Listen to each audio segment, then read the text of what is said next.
it's really huge. And so that's the information with this. Okay, this is the demolition photo of the bathroom. I've never seen this before. So they actually overhead the shower where it was located at on the demolition. That's pretty cool. Hmm. So the shower head there is facing the door that you go through to go into the bathroom. Is that right? Right.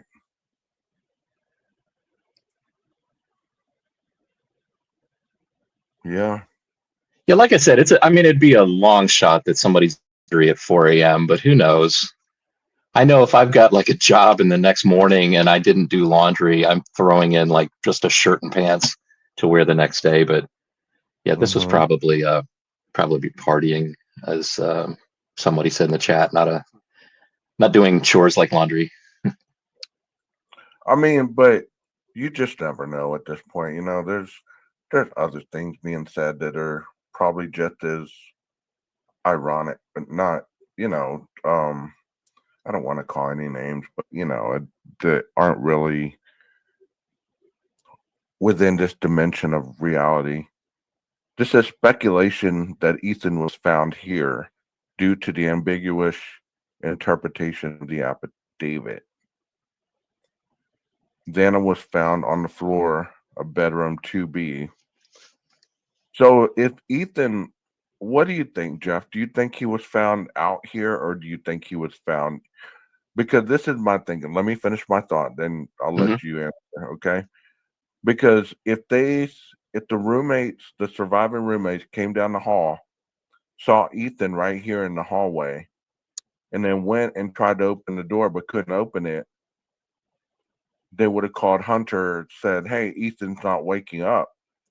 But wouldn't they have seen the blood? Right. Yeah. Even in this 3D model, I think when you go inside, it shows that the other possible location of Ethan is on the bed. Um, but yeah, I assume again, and the reason I assume actually Tom Van said he'd. Oh, you got a StreamYard link for him. Good. The I assume that because the 911 call, I don't think said somebody's deceased. It makes Right. me believe that they were on the other side of the door and they didn't know what kind of situation they were dealing with. They just knew that their roommates weren't coming to the door to open the door and they couldn't get in for some reason. Whether there's a body blocking the door or whether the door was locked, I don't know. But the whole actually no, well, let me know when you think if I could share my theory about possibility of Ethan being in the bathroom when Xana was attacked. That Go closet ahead. is what Go ahead. brings it to mind. Yeah, because I Go mean, here's my thought process. to hide, especially if she came out. Okay, let's do the timeline here because that's essential in this whole thing. DoorDash was delivered around 4-ish, right? So 4-ish, she goes down, either grabs the DoorDash, comes back up. As soon as she grabbed the DoorDash, didn't after she grabbed the DoorDash, didn't she say there's someone here? Well, yeah, the PCA says that it could be Kaylee perhaps saying that or Xana. Um, there's someone here. It does make sense that there's someone here. There's a DoorDash order here. There's someone here also makes sense if it's Kaylee. The dog has alerted Kaylee to someone across the hall, and she's Right. walking across the hall, and that's what Dylan hears. Um, there's someone Okay, here. so what I'm saying is this is okay, she got the DoorDash order. She's walking back into her room. By that point, the killer would have already supposedly been in the house 7 minutes after, right? So she would have already been in her room. So what that would have been quite a bit of time um for for Ethan to be out of that room. You know what I mean? So he could have been showering. He could have, there could have been anything happening before he entered back into the room. as you're That would stating, right? that's interesting. I never thought about showering. I mean, that would be one thing that's would be easy to tell. Um, I would imagine if he's come back out of the room, he's just showered. And they wouldn't necessarily put that in the PCA, but they surely Yeah. could bring that up in trial. Those of you that are just coming in, okay, we're going with Which door are you talking about, Sergeant Friday? we're going with the second floor first. We're going with the second floor. The attacker going through the second floor first and then going upstairs. So this is Also, not the too, end. can I correct something that I see a lot of people do?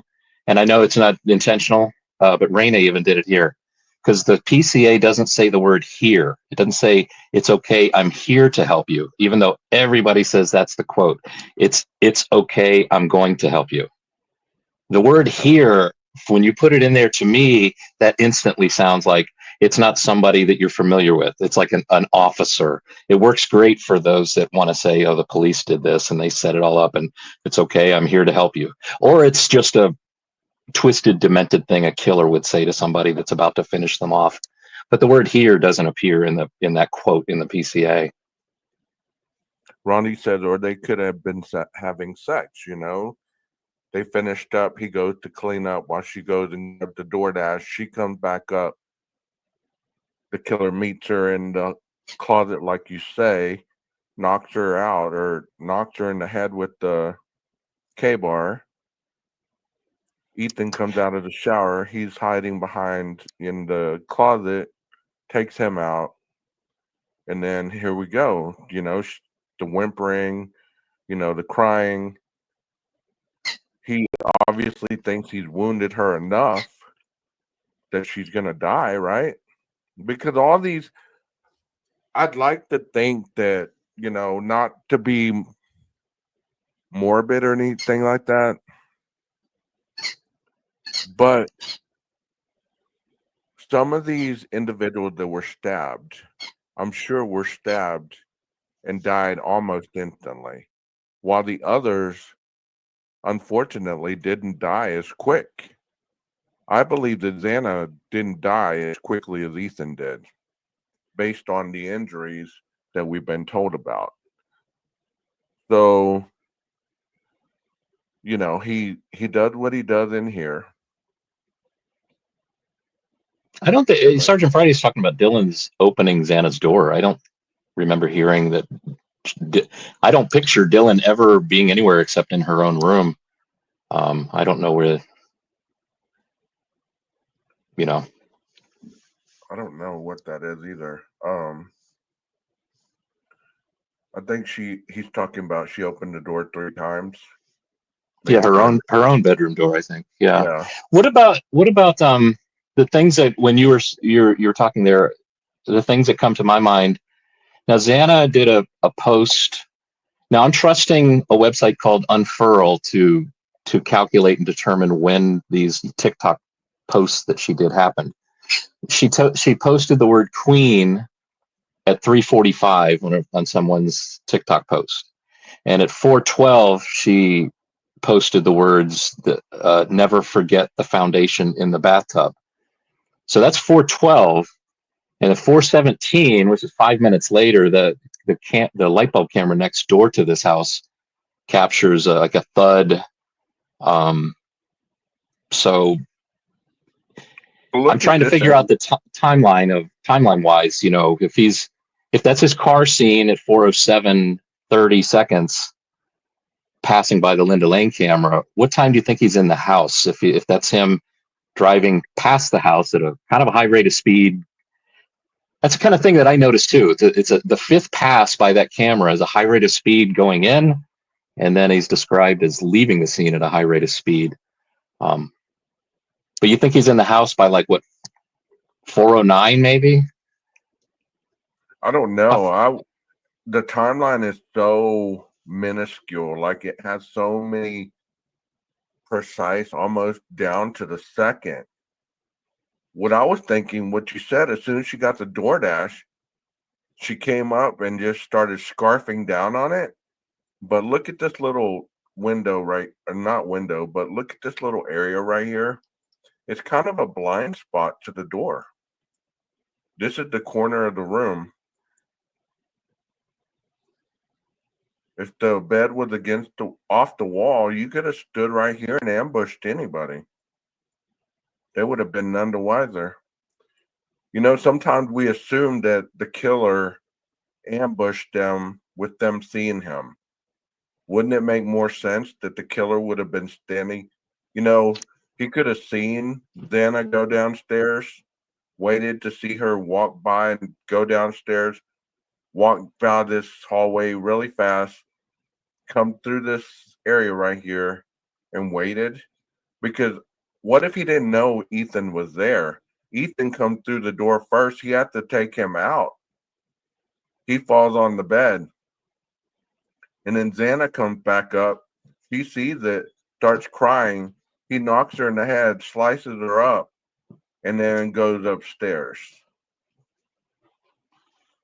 Kind of almost the same thing you said with your theory, but it's a different perspective. Does that make sense?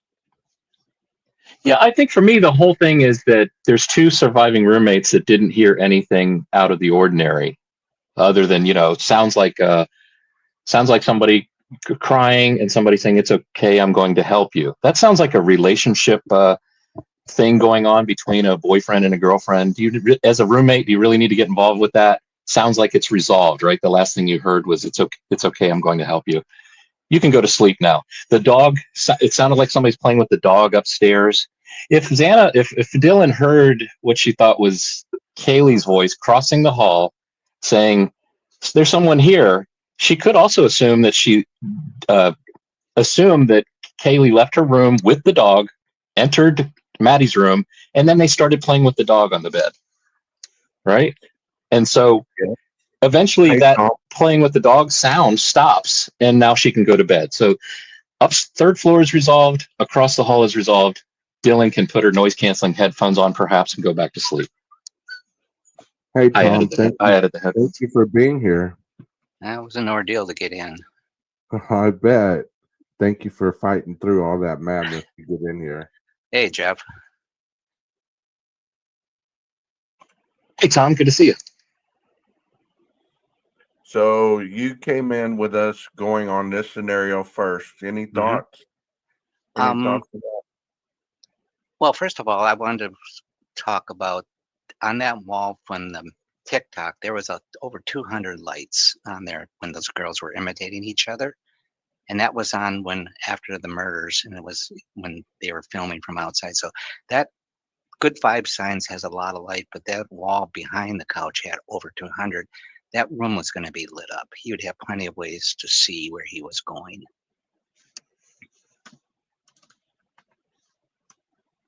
Yeah, I'm going to pull up that picture of the handprint on the living room window and see if you can't get a sense of the light. Yeah, because that was a lot of lights, and commend you for counting 200 lights. What's So that Beatles song? Now we know how many holes it takes to.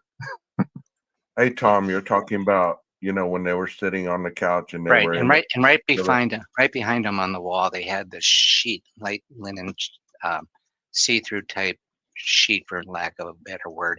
And I stopped the TikTok. I counted over 200, and the lights are of various sizes. So that's what was going to give the main illumination in there.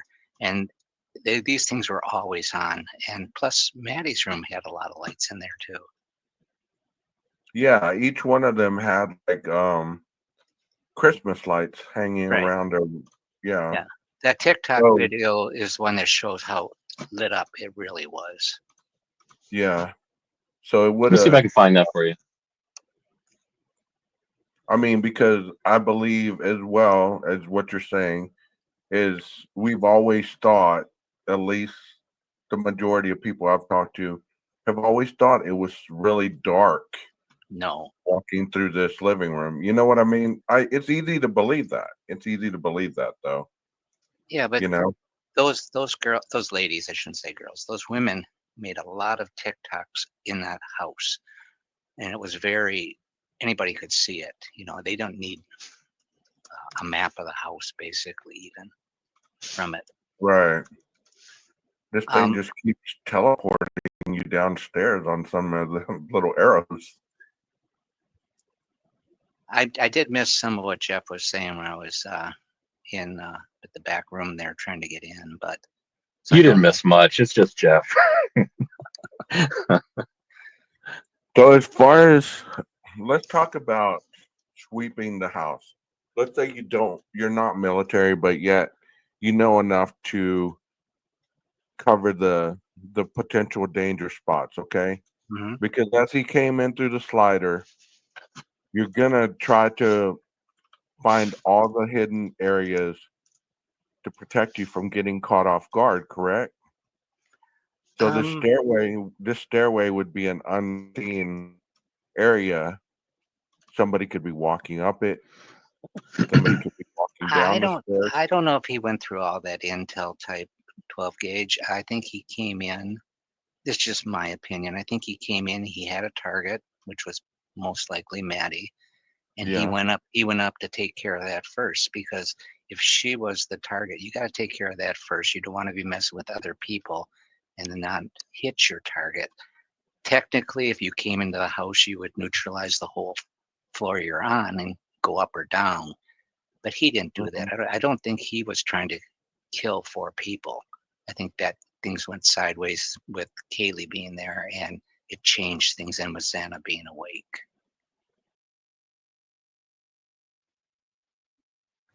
The first bedroom he stops at and opens the door, he sees no one there. He continues to the next bedroom. Here we know what happens. Downstairs, Dylan is sleeping. The noise from upstairs wakes her up. She thinks it's Kaylee playing with her dog. She gets up and goes to the door and looks out. She sees nothing there. The suspect then continues down the stairs about 3 minutes later.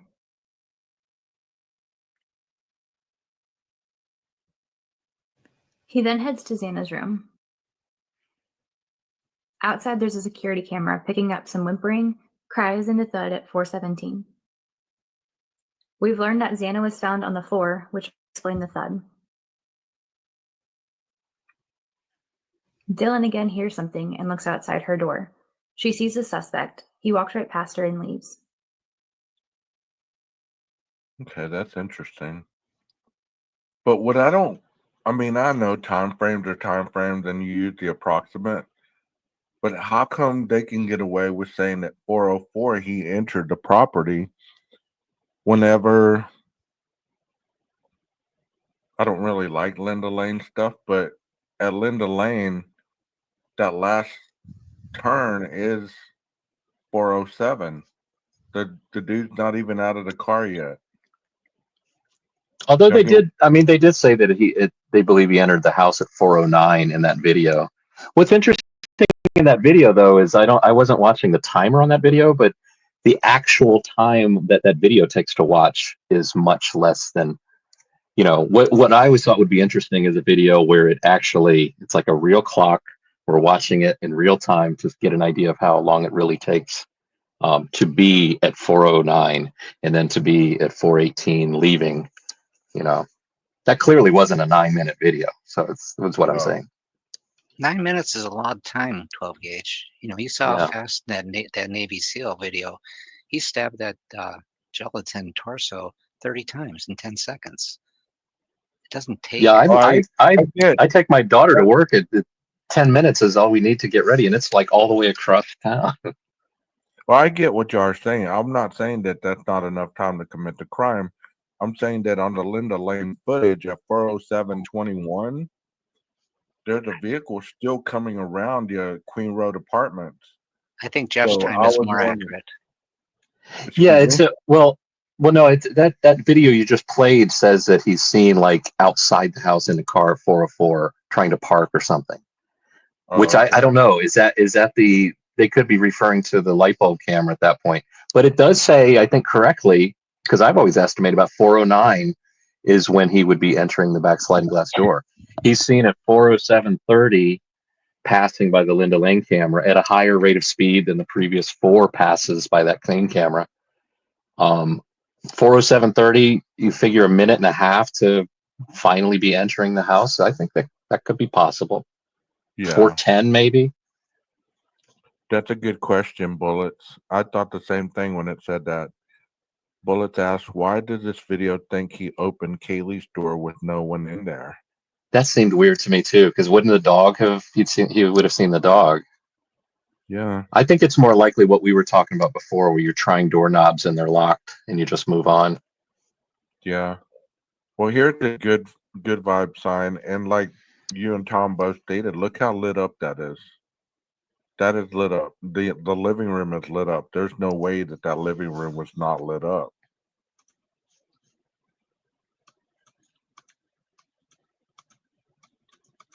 What do y'all think on that? I've got another photo here to wait. Let me so I can share this with you. Oh, through the front window where you see the Saturdays are for the girls banner that's hanging on the wall. I think you really Yeah. do get a sense of the direction of the light of the 200 lights that Tom was talking about.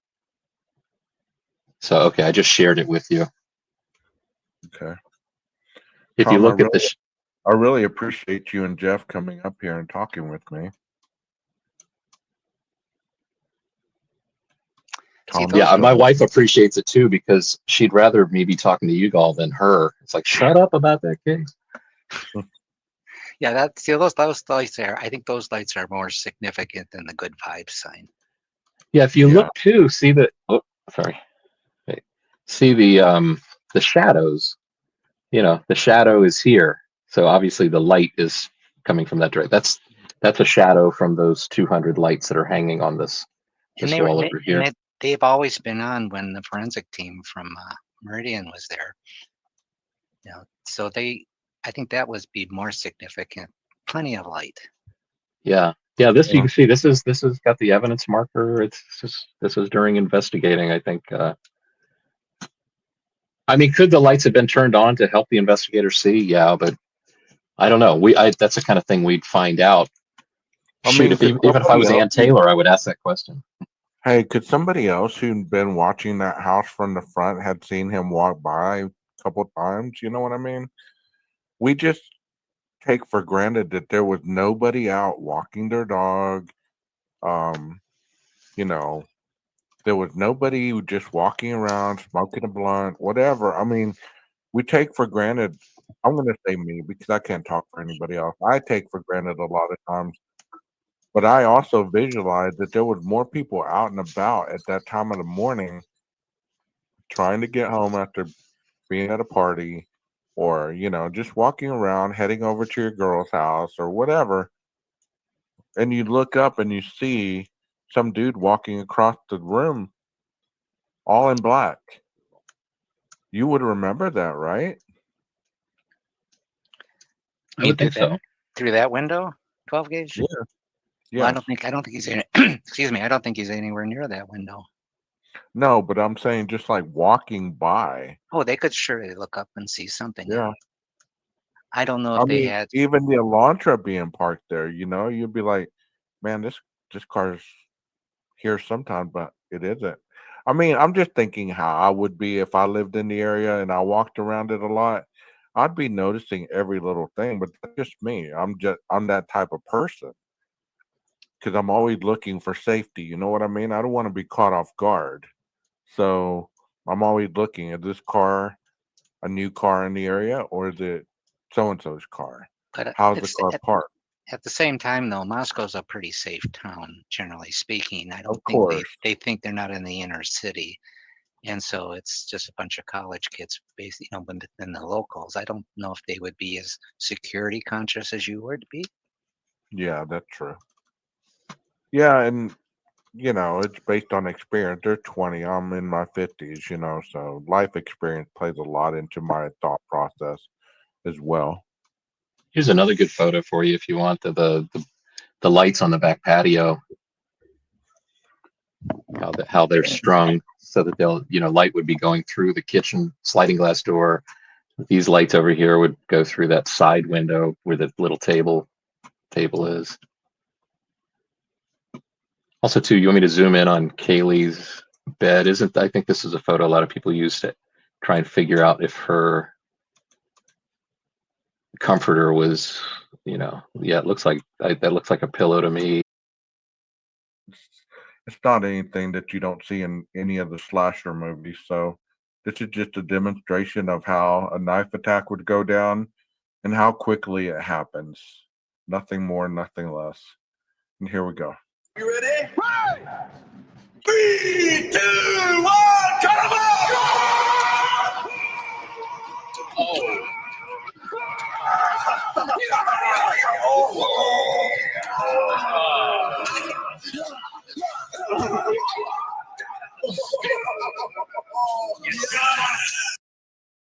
As you can see, I'm going to back it up a little bit where you see his whole body. As you can see the proximity and closeness of him and how much blood and where it's all at. It's all mostly at the front.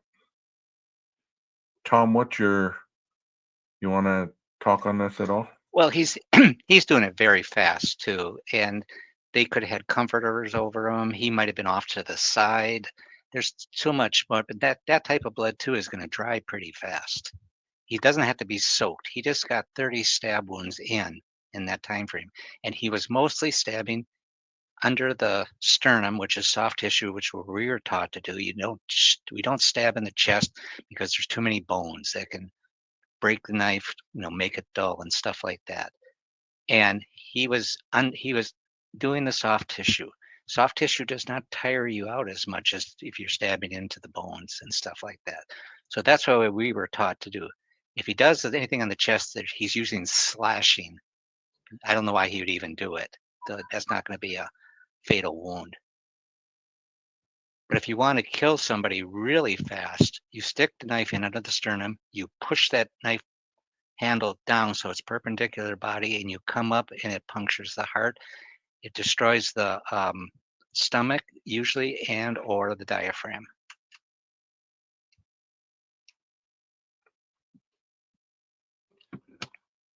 I mean, just the fact of being stabbed that many times, I don't think anybody would really understand what was going on. You'd be in shock, would you not? Oh, that person would be they'd go into shock extremely fast. I just don't see it. But I think what it does is that's on YouTube, by the way. I found it, 12 gauge. That just Yeah. shows you don't have to be a ninja, that you can get that many stab wounds if you're fast enough. Anybody in chat could do exactly what that man did. Exactly. Yeah.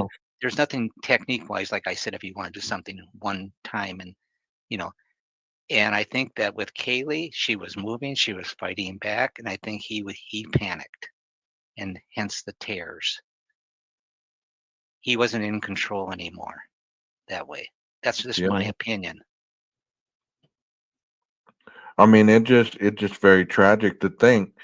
And that mannequin didn't have clothes on either. So, the clothing wouldn't have really mattered it wouldn't have mattered because the other day we saw the K-bar sliced through clothing, it's sliced through pork loin, it's sliced through a leather shoe, it's sliced through all this stuff and still was sharp enough to cut the meat. I mean, so to have an instrument of that magnitude to be that deadly, there's nothing that was going to stop that knife other than body armor probably, and then possibly I don't know whether they're designed to cut through body armor or not. No, it's specifically made for killing. That's why the Marine Corps gave the specifications to K-bar what they wanted. And even the handle is the loops around the handle. Those are kind of oblong to prevent slippage. But we are always taught to keep our hand against that hilt or that guard. So you don't want you're not going to cut yourself. People usually Mhm. get cut with people are using butcher knives or pocket knives or something, and their hand slips. That's where that comes from usually. And Yeah. I've never used a knife when I was in the Marines, but I saw enough pictures and I actually witnessed a few of the killings. And so they're fast. There's no screaming. And it was over with in like 20, 30 seconds. Wow. So this can be done. 10 minutes is a lot of time. Excuse me. If you sit there, just sit and imagine a person doing what we just saw, He could go through a lot of people. Now, how much stamina he has? Well, if it was Brian, he's 28 years old. He could do that. Right. And once again, but we have to see what the medical examiner has. And That's I'm the going to ask this question. I'm going to ask this question not because I'm trying to sit here and, keep going with the gore and stuff, but I'm really curious. Had the other four have visualized what was going on and they got together to try to overtake him, do you think they would have managed to do so? uh, hard to say. If like I said, did he have a gun with him, a firearm, in case things Right. went sideways, and then he's going to win. You could possibly. Did they have pepper spray? You know, and like I said earlier, for my public service announcement, hit the panic button on your fob, keep it in your bedroom. He's going to panic now too, because now he has to get out of there. Right. And everybody's different. See, that's why that's why you can't plan for all this different stuff. It's too hard to know what he could do. If Ethan was awake and they were all doing something and holding him off, yeah, they could have. I don't know how good of a fighter Brian was. Right. You know, Didn't he do the boxing stuff as well? well, Early on? boxing and the street fight are two different things. You've seen Yeah. on YouTube, you see all these videos of these people, and it's just uncontrolled chaos. They're just wailing and their hands are going anywhere to inflict as many blows as possible. And that's why a lot of people use knives. Yeah. And nowadays, I don't know what the Marine Corps is teaching nowadays, but when I was there, we had a Navy SEAL and he taught us his way. Here's how to kill somebody real quick. And then throughout the training, I asked him, don't you have any moves that just disable people? And he said, no, the Marine Corps only teaches killing moves. We don't want that person alive. So, but all that stuff is online. You can find it Of course. Of if you look course. hard. You look hard enough, and that's why I think that it's possible. And I'm thinking that Maddie, Xana, and Ethan didn't have that many wounds, even for this dummy. I'm thinking maybe more 10, 12, possibly.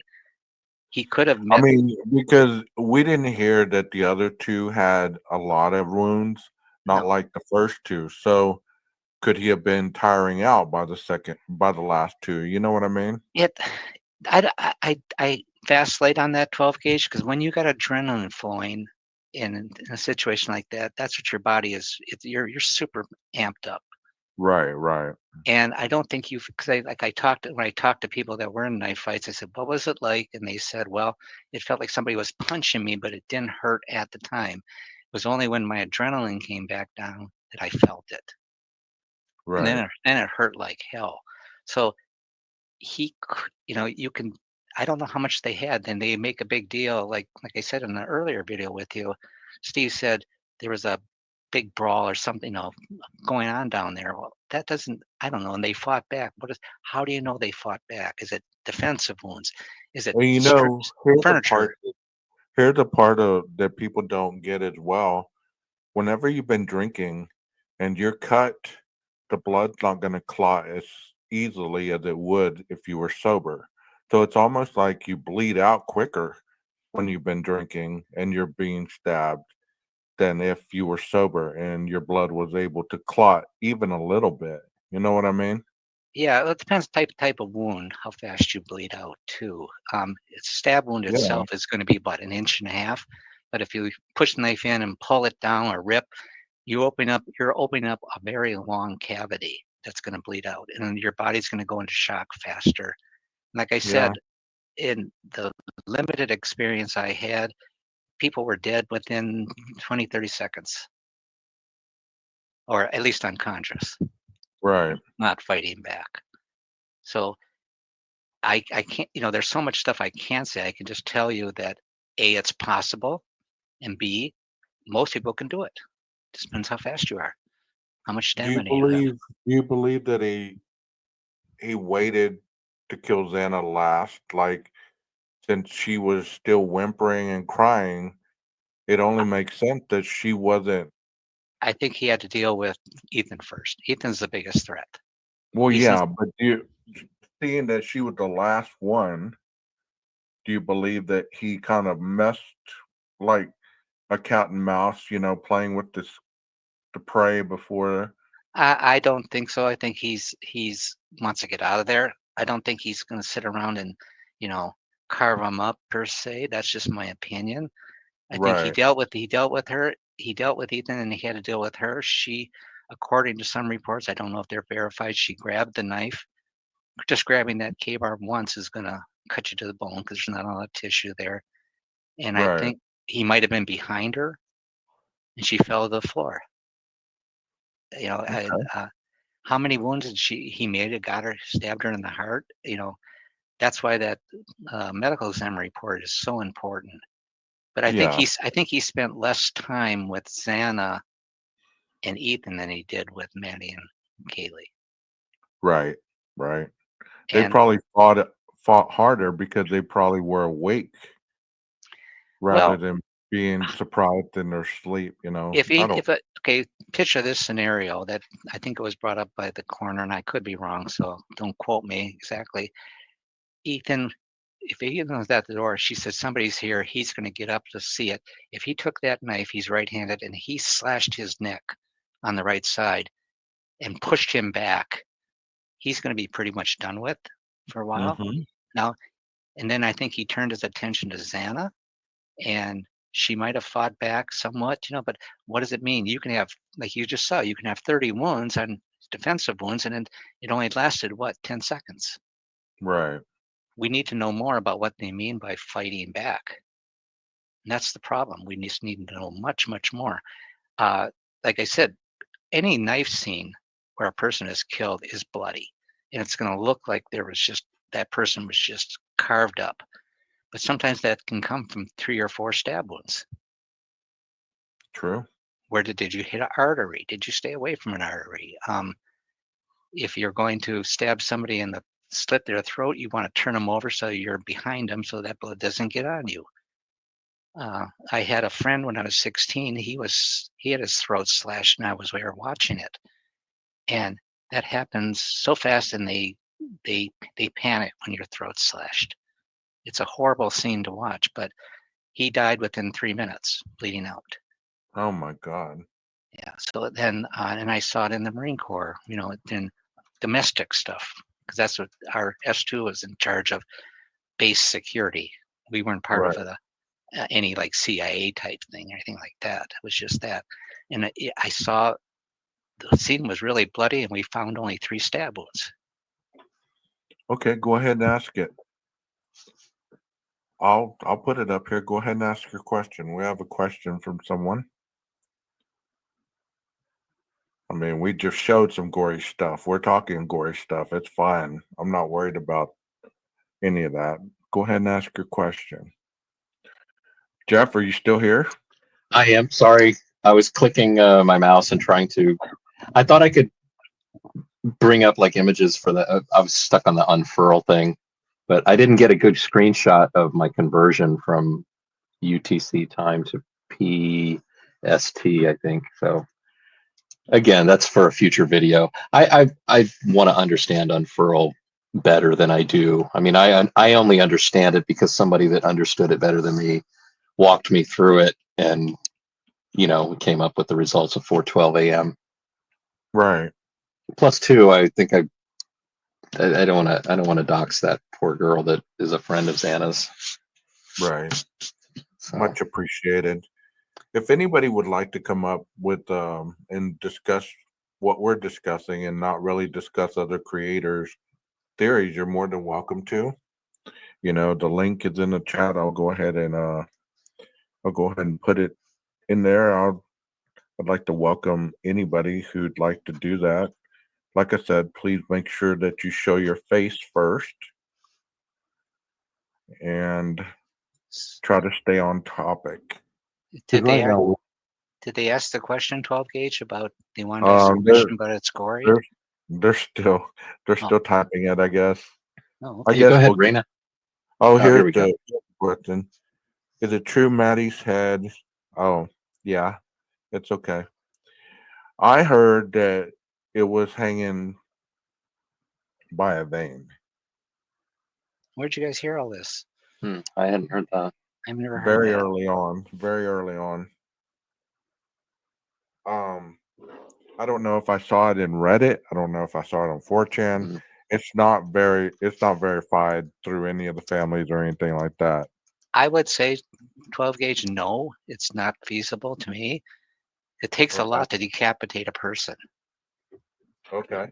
And that he didn't, I don't think Kaylee was right there. She might have woke up. I just don't see that. Because Steve said Kaylee's wounds were notably worse. I think decapitation is pretty up there too. And Okay. I just I don't, I agree. don't I see it. agree with you. I know I heard it early on. I'm not saying that that's what happened. Isn't that Heather says that's from somebody else that said that started that whole I think that scenario. I don't think that we can. Yeah, they thought Ethan's hamstrings were cut too. That all Yeah. that came from 4chan. I don't think Brian. There was also awful stuff I heard about like innards of someone being hung from a ceiling fan. No. And I think it got a little out of hand with the untruths. Mm-hmm. No, back when ISIS was more popular, in the news, they would decapitate some of those people they caught, and they blurted out, but it took a long time. Yeah. That you're cutting through a lot of stuff, and you're going to get an awful lot of blood on you doing that. Like I said, when my friend was cut in the alley, he walked down half a block to my house, and he was swerving, and there was these cone-shaped 10 feet things of blood splurting out that we had to clean the alley and stuff. And that's just a lot of blood for him to be doing that. Mhm. Wow. My uncle got stabbed, and this is why I know what I said earlier. He got ambushed at this house. They had two guys hold him while the other guy broke a beer bottle, stabbed him with the broken beer bottle, twisted it. And my uncle had been drinking. He made it all the way back to my aunt's house, which is probably a couple blocks away. And when the ambulance came, they said there was a lot of damage internally. They really couldn't have saved him that much, but they said they could have done something. But he had so much alcohol in him that the blood was not coagulating, was not clotting because of, your blood density gets lighter the more intoxicated you get. I didn't have a clue about that at that time. Well, unless you have people right there, 12 gauge, you're not going to make it. It's like there's also this circling through the internet that if they had heard it, they could have called the police and saved them. With those type of wounds, I don't think they would. These people are going to last 3 to 5 minutes at the most. Right. I mean, it's fast. I just know this. I could be wrong, but I just don't see it happening like that. He could. One of the posters said Maddie was very petite, and a large size would almost do that. But you still, the amount of blood that's going to spray all around is going to be. He's going to get that on his face and everything, unless she was turned over. But even then, Kaylee is still the X factor for me. And that's I so mean, much. that whole scenario just hard to understand. But I mean, he And towered. He the towered over these girls. They were tiny. yeah, and the coroner said that this was fast. Yeah. And so I think that's the for me, when the trial happens, the medical examiner is what I'm going to be interested in to see exactly how and why. But it's like we said, it's possible they could have done that. I mean, that just so many almost, it's almost like the butterfly effect. One little thing out of line, and this whole thing would have been so much different. You get what I'm saying? If Kaylee wouldn't have came home, she wouldn't have been convinced to come back, be the +1. She would have stayed home. She would have went on and did her deal. But that's Maddie? not how it was, that's not how it was written. And that's the unfortunate, you know? And if she didn't show, Maddie might have made her evening out different, Yeah. you know, and so forth. You know, anything could have changed with one person out of the scenario. And unfortunately, sometimes all these things line up and you find yourself Right. in a world of pain. I mean, Brian could add a blowout, anything, you know, anything.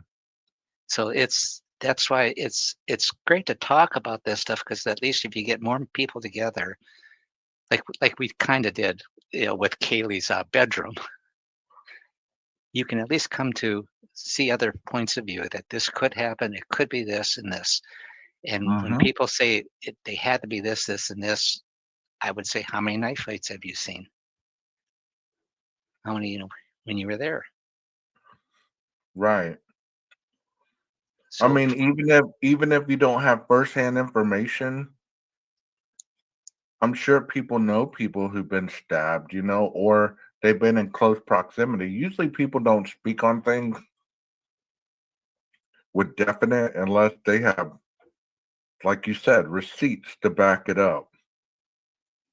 And I wouldn't see a professional. This is one thing I want to say, that to piggyback on yesterday's video, is I wouldn't see the law enforcement risking their careers, their reputations, and all that to try to plant I think that's ridiculous, trying to plant. DNA on a button snap. You know what, David? Like I said, yeah, I was in chat. I wasn't up there with you guys. If they were really going to pin this on Brian, all right, all they had to do was take the blood from the scene. They had plenty of product, you know, for that. And then when they found out it was Brian, they take the blood and they put it in his apartment or car. And that's going to sway a jury more, in my view, than just touch DNA, because this puts him in both crime scenes. That'd be That the makes easiest. sense. That'd be the easiest way. And blood DNA is not touch DNA, so it's going to be You know, easier. I never would have thought about that. How Well, about you, Jeff? You would have thought about that? Yeah, no, that's a good point. That's a good point. Also, so that I had to point deal with that with all the cases that was coming through my desk and stuff. makes me think too of like I can almost see like in one police department, if it's a corrupt police department, maybe they all cover each other's backs. But you've got Moscow police, Washington police, Pennsylvania police are involved, the FBI. I Yeah, think there's all it takes is one good cop that says, I'm fine with turning in one of my fellow officers because look what they just did. yeah, And especially because they're outside of they don't work together in the same but place. also, Jeff, is they would have to know where Brian was that night. Did they have a Right, file saying, "Oh, it's 12 o'clock. We got a call, quadruple murder." You know, pull out our file, the usual suspects. right. So that's why it doesn't make sense to me. It's much easier to do it this other way. They could have somebody break into his place, put it where Brian's not going to see it. You know, just drops. You don't need a lot. Yeah, and his description has to magically match Dylan's description, the car, all the things to make that happen. Yes. Yeah, that's just I studied so much for the last 10, 15 years of the Kennedy assassination, of framing somebody and stuff, and how it has to do and go down. And that, if you can get through all that, this case is that hard for me, because that's what I would do. You have the blood product, you have a suspect, and then you put two and two together. Okay, we want this guy to do it. We know from phone records that he was out and about, you know, his phone was off, and we can do it. He doesn't have an alibi. Then by planting the blood, it's not a matter of, because in trial they can say, well, somebody else touched that and he sold it. You got to prove that he was in the house. This proves Right. he was in the house. And you do both bedrooms to make sure he gets blamed for both. And also, um, how would he, like with another theory that I've heard, that Brian was associated with the Aryan Knights or whatever? How the hell would Brian be associated with a white supremacist group? The man could barely No. not creep people out. You know, I mean, how would he be associated with the Aryan Knights? Chief Fry said at the very beginning, this is not about drugs. And I know people want that. They want it to be a big thing. It's complicated. You know, how could Brian do this? And I don't worry, like I said, I don't worry about motives. Like Matt, that Yeah, I don't prosecutor, think about it you know, either. do we have you at the scene? I don't care why you did it. Be nice. Juries do like that, but it's not going to prove. Planting blood in his house is going to sway a jury. I had a professor that said it very clearly. He said motive is not any good other than to write good books. Hmm. That's the only thing motive is good for, it to write a good a good novel, a good book. So when we break this down, like I was really impressed with that panel you had on yesterday, 12 gauge, because they broke it down into its basic, simplest terms. And we don't have to have all these elaborate scenarios of everybody in Moscow did this or was in on it. Dylan was Right. in on it and all this stuff. And we don't need all that. These things are much more simpler. They're horrible, but the evidence is a preponderance of evidence. While each thing in itself is suspect, and maybe could be something, when you load one over the other, what's the chance of one person would have all those coincidences? Right. That's what they're going to do. And Right. They don't have a list and they're going down checking things off. Well, the pings didn't work. Let's check this one off. The wider launcher, we don't really have that. Could have been a purple car because that camera Thanks, Jeff. everything is shows us everything is white. That wasn't the car. Right. You know, it's not a checkoff list, and it's more, to listen to my instructors talk about the dynamics that go into crime solving and, investigative tactics. None of the stuff that is repeated on YouTube, other than from the professionals or past, people that have worked in that area or military or whatever, none of it is anything that they're talking about. And it's interesting to me that so many people believe fiction rather than reality, and it's just sad. Like, this had to be a ninja who went through the sewer Right. tunnels with the other three, I don't. and they were teenagers. Why did it have to be a ninja though? You know, Teenage Teenage Mutant Ninja Turtles. no, not that. They I found mean, they found pizza. or yeah, I think it was when you come up with conspiracy theories, you can say anything you want because you don't have to prove it. Right, Yeah, right. and that's why I only go to certain channels. And as I said earlier, I rely on Viviana for finding, what's wrong, what's said, and what's wrong. She does a very good job with it. I like this channel because it's got good people and I can find, things. When you go to a lot of other channels, they're so convinced that law enforcement is so corrupt. There's no evidence now. He never did this. And what you find out a lot is they're basing a lot of their ideas about this off theories that were never proven. And then those theories were laid as a foundation and they don't question that anymore. So now we're at the point there's no evidence whatsoever. Yeah, I think there's a difference between don't getting the doubt answer that. you want versus the answer that's plausible and that you've done some real honest thinking about. Well, Hey, yeah. hey, Yvonne, I've worked with people as well in the AB, and I don't doubt that. But if you're going to use Occam's razor, which is the most likely scenario with the least resistance, think about what are the odds of Brian running with the AB? If people are putting him up there on that pedestal where he's a almost a genius and this and that and the other, what are the odds of him running with the AB? And then you kind of get to narrowing that down. You're like, well, that is silly. There's no way that they'd run with that dude. That's my way of thinking. I mean, I'm not trying to change yours, but you're right. There are times where, the gangs do set up hits. You're right. That's not not without reason. I think what happened to 12 gauge is that during this time, there was a big bust with the Aryan Brotherhood up there in Spokane and Idaho and stuff like that. So people are going to jump on that. Oh, this makes much more sense. This was a drug killing. Maddie flushed $70,000 worth of product down the toilet, and nobody checks. Is that true? Now, and then that house is a drug house. Well, I'm certainly people take drugs, but like you said yesterday, what's a drug house like? Not that way. These kids were studying marketing. They weren't idiots. It would be Right, like they saying this. had a It would broom be in that saying house. like this. It would be like saying this, Tom.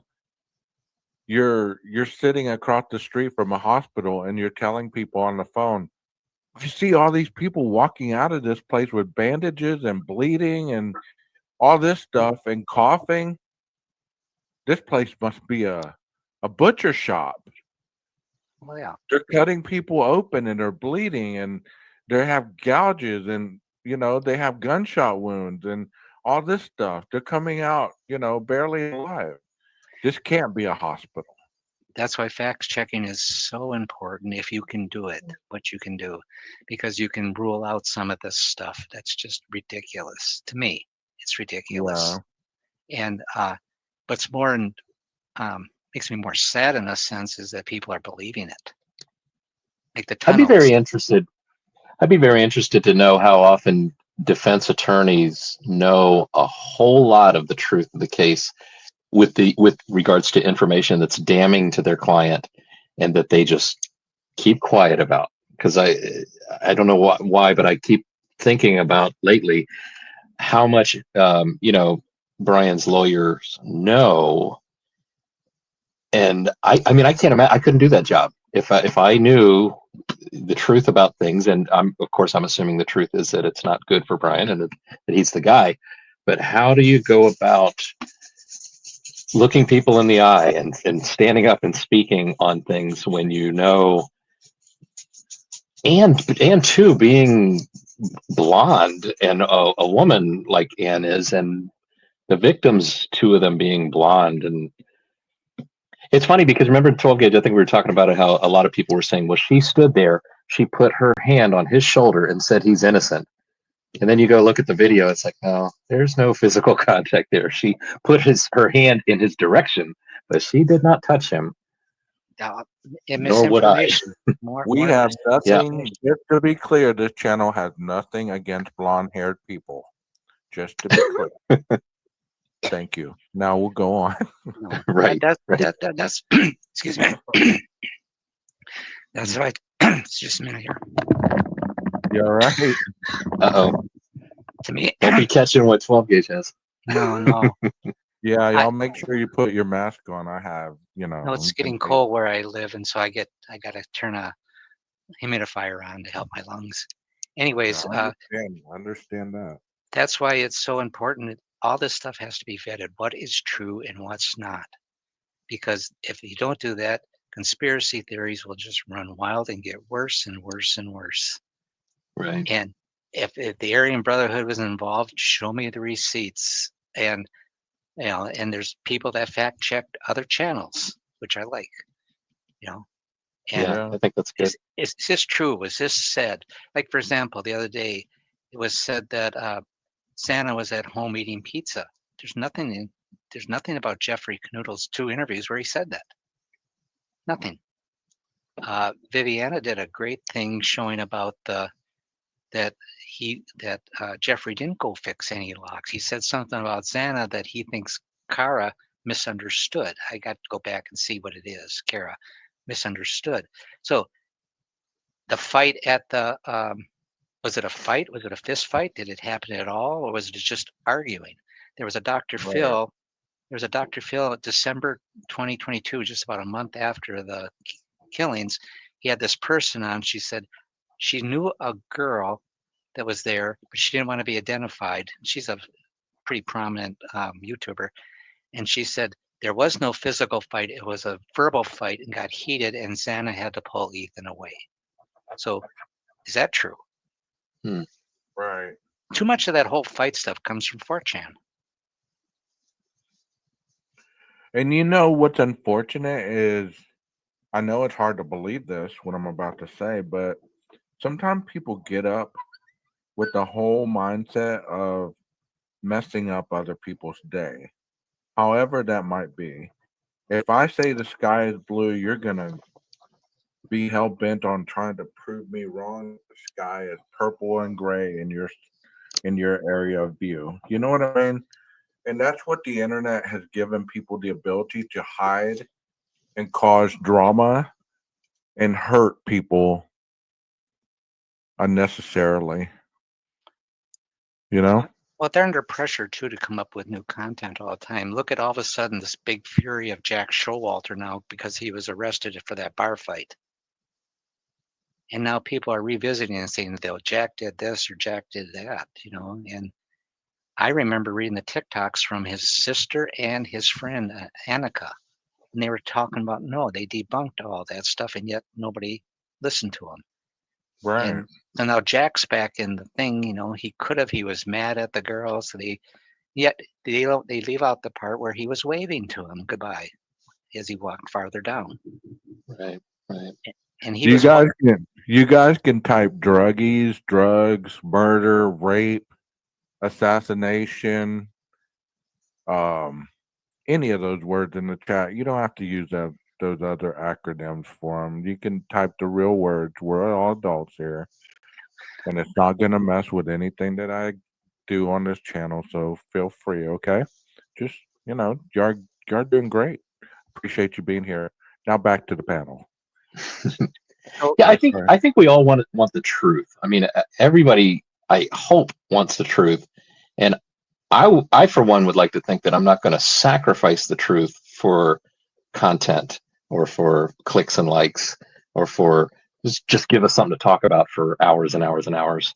I think that the truth is more important, and I think unfortunately the truth gets tainted by where your passion is. If you have a passion to show what you believe that he's innocent, that it's going to come out a certain way. If you're on the opposite side, you run the risk of that as well. But if you can try, I think we've all here praised the live stream that you replayed from Off the Cuff yesterday. I just love that they spoke from experience. They spoke calmly. They spoke about things that are plausible and most likely true, instead of things that are just heard this and this I like this scenario, so I'm going with this. Or like even that thing of Dylan supposedly yelling, "Shut the fuck up." Did she really do that? Did she really do that? Or that she had to have heard all this screaming. Do we know that? No, none of that's there. And yet these are what people are basing their facts on, what they call facts. And we need more content creators that can be like that panel yesterday. They just spoke. Sometimes it's not as complicated as it seems.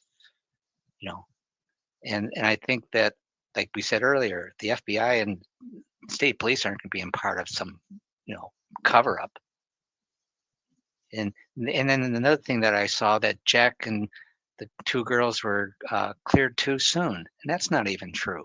They weren't cleared until November 30th, 2022, when the Moscow police put out the homicide report, and it didn't say their names. It said the two survivors, the boyfriend, the man at the grub truck, and the driver have all been cleared. Because if you go back to the beginning, all Chief Fry says is we don't believe they were involved, but we're still questioning. He never said they were cleared. Right. Because also they had to take their DNA. They had to wait for the DNA to come back. Everybody's a suspect until you're cleared. Right. So they weren't cleared too soon. And really, this is an international plot. There's only so much of the story. And Annika, Jack's friend, said he went down there himself. He didn't go to Boise. He went down there. He was interviewed multiple times, and he gave his DNA, and that's why he was cleared. And yet we still have, Jack was doing this and that, and a lot of that stuff, when you research it, there's nothing there for it. We need fact checkers. I think the public's fear of being hoodwinked is a little strong sometimes, and Well, you it's know, too, even but it's off to the other side of insanity. yeah, I mean, look at everybody thinks Payne's an idiot. Payne was the one who put that knife sheet there. And then nobody had heard of Blaker's part, his part of the PCA, where said he was later told by Idaho police that they found it when they got there and were processing it. Payne didn't put it there, but that's what everybody thought. right. Hey, what do you guys think? I was just thinking about this morning, but I see Elizabeth put in a comment, innocent until proven guilty. I understand the full phrase is presumed innocent until proven guilty in a court of law. So do you guys feel like when you shorten it that it changes the meaning and changes people's what they feel they can say or how they react to the whole thing?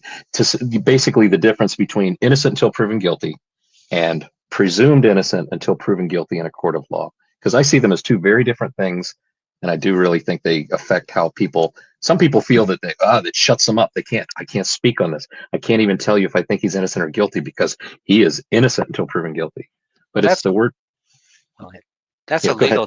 legal term though, that doesn't apply to people in chat. Doesn't apply Right. to you and I. It just means I always heard you're presumed innocent till proven guilty. That's the full legal Right, one I've right. heard. I could Right. see You Jeff. don't enter the courtroom as a guilty person. You enter the courtroom Yeah. to have a Yeah. fair trial. Then after that, you're then pronounced guilty or innocent. But yeah, in the court of public opinion, it seems to me that the freedom of speech is the rule, and we're just speculating. And now, if one of us knew we were going to be on the jury and we're out here speaking and saying all this stuff, maybe that's inappropriate, and that does go against the presumed innocent. But as far as I know, none of us here and anybody in chat don't have any effect on the case, the outcome of the case. Yeah, I myself, I think they have enough that they feel Brian is. I myself am more of a fence sitter because I want to see everything. I just want to see everything.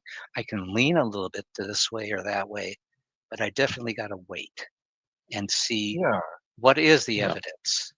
I mean, just like you were talking about earlier, Tom, with the OJ case, there were so many times during that trial I kept flip flopping in my head. And had there been internet and everything back then, man, I don't know what I would have thought. But toward the end, I thought, you know what? Even though the glove didn't fit, I believe that he did it. I don't know why I had that feeling, and I loved the juice. He was a likable guy, but for some reason, his history spoke more volumes to me than the person that we see under the football field or in the commercials. You know what I mean?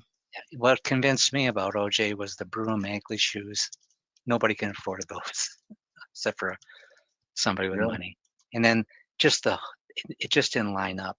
I don't think he went there to necessarily kill anybody, but he did. Because if he was there to kill somebody and he had to be back at Rockingham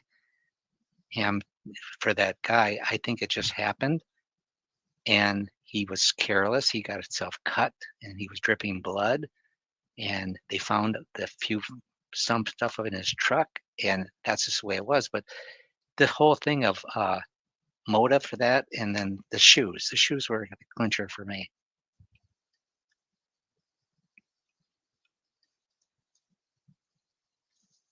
Jeff? I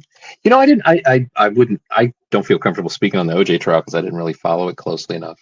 I did find it interesting that he handed off that luggage though to what is it, Mr. Kardashian, and he just seemed to walk away with it right I mean, under the nose of all the news cameras and everything. that crime happened quickly, also, didn't it, Tom? I don't remember the timeline. I think I knew that. Yeah, I'm not sure. I had to go back in my notes. That was a long time ago. Yeah. But I just remember that all signs pointed to him. Yeah. And then they found the blood of Ron and Nicole in his car. That's like the plant. If you're going to plant it, put it there. Right. People have torn that thing up and down, like dissected it, trying to find inconsistencies, trying to say, well, this is not what Dylan would have said. She's a 20-year-old kid. She doesn't use this kind of language. Well, who wrote it? Dylan or the police officer? Payne wrote You it. get what I'm saying? Yeah, Payne wrote it. He wasn't. Right. So I don't see that. I don't see a problem that nobody's saying Dylan. I don't think people are saying. Are they saying Dylan wrote it? Said that? No, but they're saying that a kid her age, that's not the way she talks. Oh. She doesn't talk about Clad in someone Like the black. word clad, black. or like or like a, frozen yeah. frozen shock phase or anything like No, that. that's Payne. That's Payne narrating. Of course. And you don't need the exact. See, that's why it's so kind of annoying when people talk about the PCA, because they don't understand it. They think the PCA is a list of evidence that's going to be presented only in court to show innocence or guilt, and that's not what it's for. The PCA is a probable cause to get an arrest warrant, a probable cause that is written in a way that shows the judge that this is more than likely the individual that had either a part of the crime or was more than likely the perpetrator. Nothing more, nothing less. All the and when little ins and Mhm. outs of it, or how it was spoken, or what they left out, what they put in. I read a affidavit last night that was 15 pages long, and it was more detailed down to the ink spot of how they got that individual, and they don't even have a body. So, to say that this wasn't enough evidence to arrest this individual, it just, in my opinion, foolish mindedness, because there's plenty of evidence in that PCA. There was more speculation at some points. Like, he could have written it like in the affidavit that I read last night. He was talking about the individual turning his phone off and locking it down and how they figured that out. He didn't say in his time as a police officer, this would indicate that the person committed a crime by turning off his phone. That was opinion in Payne's PCA, but in this other PC or affidavit, he didn't say any of that. He said through his training, through digital technology and all this stuff, this is how they had the understanding that this is what was going on at the time. It's all about wording. I mean, the PCA was written by an individual, obviously, who hadn't had very much experience in writing it. So let's cut the dude some slack. He fucked up on some of the areas, and let's move on with it. I mean, because the PCA is not going to solve your crime, no matter what you believe or think. You can read that thing 100 times a day, and you're still not going to know any more than everybody else who's reading the same document. Yeah, I think they give it a hard time, and the use of the word clad. That somebody Dylan's age wouldn't use the word clad, but if Dylan were to say, well, I think he had a black hat, a black mask, black coveralls, I think maybe even black shoes, I could see Officer Payne saying, oh, so he was clad in black. All clad meaning all black, nothing. He's dressed it. It's just it seems like a quicker way to say. But yeah, I do agree that I think Payne needs to be cut a little slack. Um, on that PCA. It got the arrest, which is what they were, the purpose of it. So, Right. But this is the Well- problem. This is the problem too, 12 gauge and Jeff, is that there's so little out there. For example, not deviating, but we have the Linda Lane, and now everybody's got the whole murder all in Linda Lane. That's all they have. And the same with the PCA. Now everybody thinks there's no evidence because they think the PCA has been debunked. And so now they want to free Brian, or all these conspiracy theories are happening because they're grasping onto the smallest thing that they do have, and that's going to solve the crime for them. Right. I also believe, just very quickly, because I don't want to get into that discussion very much, not right now. The kinder that we view this crime, the easier it is for us to say that the wrong man is in jail right now. If you actually put the potentiality of someone going into this home as we're viewing today and killing 4 people and then walking out, getting in their vehicle and taking off, then you'd really be able to manifest in your brain that something tragic did happen. And those smiling faces that you see all over, plastered all over media, are no longer alive. They're no longer smiling. Then you could actually, if only for a second, tell yourself, hey, could he have possibly have done this? You wouldn't need motive. You would just need your analytical thinking to say, I'm going to give myself the benefit of the doubt that this could be the guy. Yeah, Yeah, I I don't. agree. I don't. Oh, go ahead. Yeah, I Jeff. agree with that too. I don't see it's. Is it damaging to Koberger? I mean, the thing is like, if imagine your Koberger, is there part of you that thinks, well, they're talking, they're trying to figure all this out, and they have speculative thoughts, and they're looking at this evidence. At least I've got a beating heart. My heart is still beating. I've got a chance at this. I mean, the victims are gone. Their hearts are never going to beat again. So in the process of exercising our freedom of speech to just speculate on this, because he is presumed innocent in a court of law. He's presumed. We're presuming, which means when you make presumptions, we don't have all the information, but we're going to presume. So that's all we're doing in conversing about this, is trying to see. And I think it's a mistake to be completely convinced he's innocent. And I think it's also a mistake to assume he's completely guilty. You got to ride the fence of like, okay, let's see what is probable, possible, likely, unlikely. And in conversing about it, let's do it without getting angry at each other. It's not like this is not a political debate. It's a debate about an event that happened.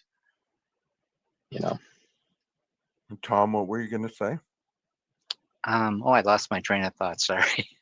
I was just That's thinking. okay. Yeah, we don't know all the stuff we don't know, and I don't worry about motive either. That live you did yesterday with those 4 people, 12 gauge. Mhm. That prosecutor Matt, he said he doesn't care about motive. He just cares did you do it? Right. So I don't worry about motive either. Or they said, why would he do this? He would know that it's stupid to do this and stuff. You can look at that from so many different angles. He said, oh, I'm very smart, but I'm going to appear stupid, so they're going to think that a stupid person did this. And some things you just can't change. If you're going to get to the house, you have to use a car or walk or something. So a person can do things that are stupid and still get away with it. Exactly. And since the beginning of time, people have been killing themselves with anything and everything known to man. You could have walked into this house with a padlock and a sock and a determined heart, and you could have taken out as many people as you wanted just with that padlock and a sock. It wouldn't have had to be a knife, right? No. Mm. Where there's a will, there's a way, and you're going to do what's needed in your belief system that you're going to get something done. That's what you're going to do. That's what you're going to do. I would never think to use a knife. It's just too many things that can go wrong. You can get DNA back and forth. You're too close to the victim. They could rip your face. They could get stuff under their fingernails. It just doesn't make sense to me, outside of using a knife as being quiet, but then people can scream, they can fight, and they can do a lot of stuff. So it's really not a quiet crime. What do you think the chances are, guys, of that this wasn't intended to be a murder, but an SA type of assault? and the knife or the possible gun, if it was brought in, was just to keep things quiet, do that kind of thing instead. That's possible, but you can't, if you're thinking of doing something like that, you can't control what other people are going to do, and that's where things go sideways. You Right. can't, you can't, you can't plan down to all those degrees. You can have says, okay, if somebody screams, I'm going to do this. If somebody does this, I'm going to do that. And Kaylee had more wounds according to the reports Reen have. To me, it's not because she's the target. To me, it's just because she woke up and he had to deal with something he really wasn't prepared for. Right. No, I believe as well that, if you were going to hit any of these girls, whoever you viewed as a target, they worked. They went to the university. Crimes are committed anywhere and everywhere. You want to take somebody out, you're going to assault them. You're going to do whatever. You're going to, he could have kidnapped one of them and went and done what he did and, threw her body somewhere and they may have never found him.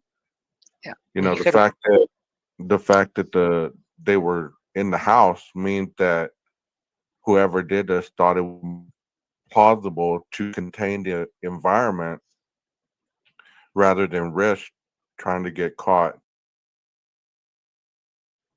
kidnapping or even doing this crime out in the open. So let me ask you too. If you guys were the killer, for example, what would you do? How would you plan this out? Just for the record, I'm not a killer. I've never been a killer. I'm not premeditating any murders or anything like that before I answer this question. He's just a guy with interesting thoughts about a padlock and a sock. I never even thought of that. Depending on who I was going into that house to either assault or even just to watch. Because who's to say he didn't just watch? You see enough movies and documentaries and stuff where the first couple times they don't go in to kill. They go in there to stand there and watch you sleep. They go in there to watch you take a shower. They go in there to get as close to you without you noticing them. But let's throw that somewhere else. But if I was going to do this, because you asked a question, I would have whichever one was the target. I would have used some chloroform, knocked her out, put her in my vehicle, driven to an isolated area, done what I did. And if she saw me or didn't see me, I would blindfold her during that situation. And I might let her live, depending on whether she saw me or not. My belief on if I left any DNA on her or anything like that. Or I might just kill her if I was at that point where, hey, I already broke one law that I'm going to get potentially 99 years to life on. I might as well run the gamut and ride the lightning. You know what I mean? Mm-hmm. But one other thing before I let Jeff answer this, also, if I was going into that home, I would be going in full force. I wouldn't be doing half-ass shit. I wouldn't be thinking. I would be like, okay, I got my knife. Let's roll. Let's rock and roll. Let's do what we need to do. Whoever the first one is, that's the one I'm going to take out. And then if I enjoyed it and the other one came in, then be like, oh man, that was even more of a rush. And then as I'm going down the stairs, I run into this big dude who thinks he's about to take me out. I'm already on my adrenaline dump. So I'm rocking and rolling. I'm going to take him out. And here comes this little girl trying to jump on me. Well, guess what? I'm going to take her out too. And by that point, you're just so amped up, just like you're playing a game of football or baseball or basketball. When your adrenaline is running that hardcore, you don't feel anything. You don't hear anything. You don't see anything but the focus of what you're trying to do. And then I would have wiped the knife on my Dickies and walked out the door. Got in the car, probably yelled out loud, "Woo!" and drove off. And I'm not trying to be morbid at all, but that Right. you asked, so that was my role playing there. What'd you do, Jeff? I don't